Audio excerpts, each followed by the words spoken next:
membawakan sebuah garapan yang berjudul Drona Pralaya.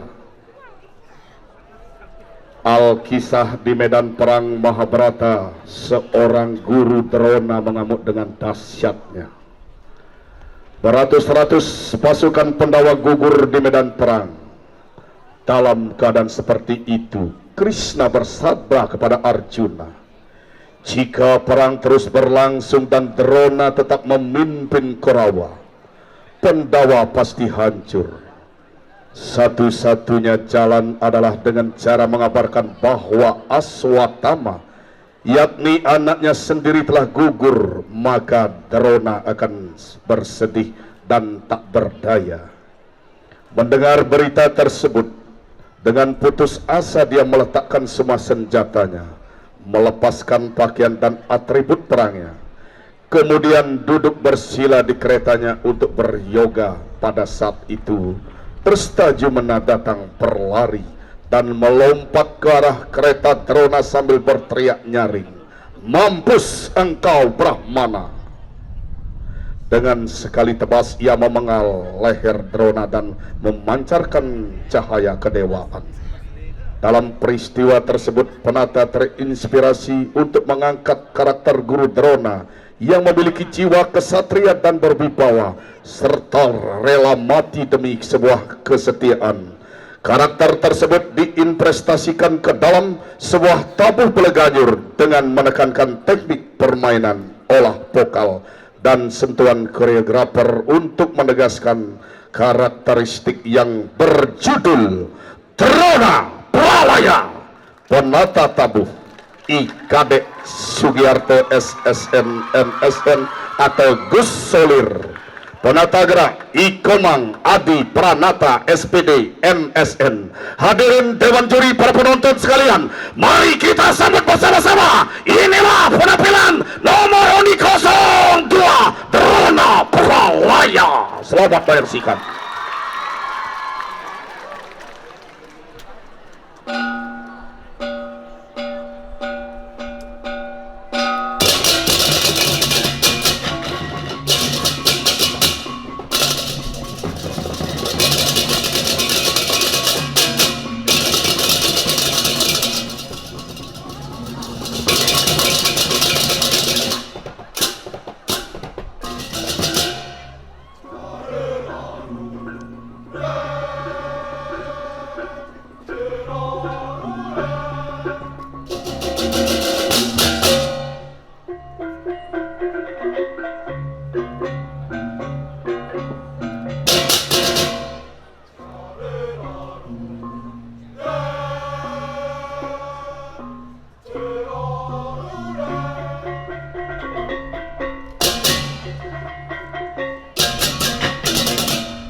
Ya, demikian tadi penampilan nomor undi 02.